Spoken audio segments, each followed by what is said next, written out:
अस्सलाम वालेकुम, I am Saifur Rahman और आप लोग देख रहे हैं मेडिकल मेंटोर। हमेशा की तरह आज आपके लिए एक और इन्फॉर्मेटिव वीडियो लेके हाजिर हुआ हूँ। और आज जो हमारा टॉपिक है वो है pulse rate and blood sugar. और आज की वीडियो बहुत ही इन्फॉर्मेटिव होने जा रही है। इसमें आपको ये भी पता चल सकता है कि आप कहीं शुगर के या डायबिटिक पेशेंट तो नहीं है।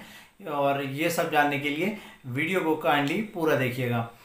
और जो हम स्टार्ट ले रहे हैं जिस टॉपिक पे, उस टॉपिक का नाम है pulse rate. Pulse rate basically आप लोगों को पता होना चाहिए कि पल्स रेट है क्या चीज़। एक मिनट में जितनी बार भी हमारा दिल धड़कता है, हार्ट बीट जितनी भी हमारा हार्ट बीट होता है, उसको कहते हैं पल्स रेट।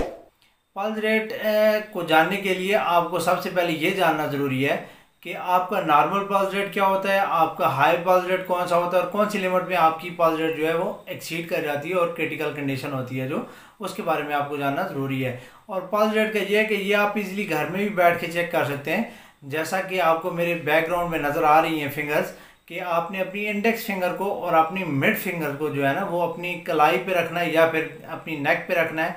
तो इस तरह से आप अपनी हार्ट बीट को मॉनिटर कर सकते हैं।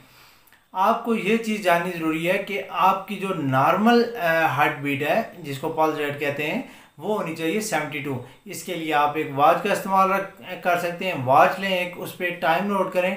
टाइम नोट करने के साथ साथ आप अपनी पल्स रेट को भी मॉनिटर करें कि एक मिनट में हमारी पल्स रेट कितनी जा रही है। अगर आपकी 72 है तो इट मीन्स के ये नॉर्मल है। और अगर आपकी पल्स रेट एक्सीड कर रही है 95 to 100, तो इट्स मीन के ये आपकी क्रिटिकल सिचुएशन है और आपकी पल्स रेट जो है वो बहुत हाई है। इस कंडीशन में आपको फौरी तौर पे अपने डॉक्टर से कंसल्ट करना है। तो इसके बाद हम चलते हैं जी नेक्स्ट टॉपिक की तरफ। नेक्स्ट टॉपिक जो हमारा आ रहा है वो है जी ब्लड शुगर। पल्स रेट तो एक इजी टॉपिक है, इसके बारे में तो हर आप व्यूअर जानते ही होंगे, लेकिन ब्लड शुगर ऐसा टॉपिक है कि इसके बारे में बहुत कम लोग जानते हैं। There are two types of blood sugar. First type is fasting and second type is post ग्रैंडियंस।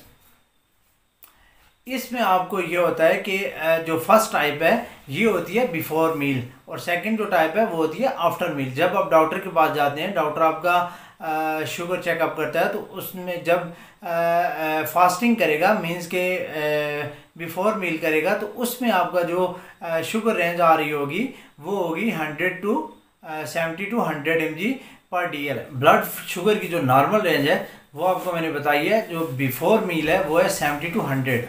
And उसके बाद अगर आप आफ्टर मील में जो आपका ब्लड शुगर का जो टेस्ट होगा उसमें आपकी जो नॉर्मल रेंज आएगी वो होगी 70 to 130 या 140। उसके बाद अगर आफ्टर मील आपकी रेंज आ रही है जी 140, 145 या 150 आ रही है, तो इस कंडीशन में आपने अपने डॉक्टर से कंसल्ट ज़रूर करना है। मे बी आपको कोई ब्लड शुगर या डायबिटीज़ का प्रॉब्लम हो सकता है। इसके अलावा डॉक्टर से कंसल्ट करने के बाद जो डॉक्टर आपको देगा, मेडिसिन देगा, वो यूज़ करनी है। उसके अलावा जो भी आपको प्लान देगा उस पर पूरा अमल करना है। इसके साथ साथ हर वीडियो में मैं कहता हूँ कि इम्पॉर्टेंट है एक्सरसाइज। चाहे आप डायबिटिक हैं, चाहे आपको शुगर है, चाहे आपको बीपी है, तो हर चीज़ में जो एक्सरसाइज है उसका बहुत एक इम्पॉर्टेंट रोल है। और इस तरह की मोर इम्पॉर्टेंट और बहुत सारी इंफॉर्मेटिव वीडियोस देखने के लिए हमारे चैनल को लाइक कीजिएगा, सब्सक्राइब कीजिएगा और काइंडली यार बेल आइकन को प्रेस करना नहीं भूलिएगा, क्योंकि ताकि हर आने वाली वीडियो से आपको फ़ायदा हो। अल्लाह हाफिज़, अल्लाह निगहबान।